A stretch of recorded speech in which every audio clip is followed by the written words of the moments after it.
have a Mercedes Benz 230 SL. A rare right-hand drive 230 SL Pagoda that was extensively restored by marque specialist Silchester Garage. It featured on the front cover of Classic and Sportscar magazine in April 2009.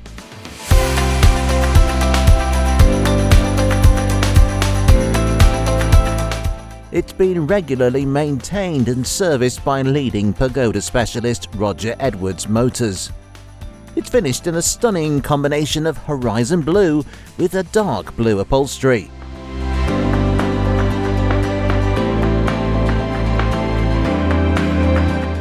It's a coupe convertible with both hard and soft tops, featuring automatic transmission and power steering.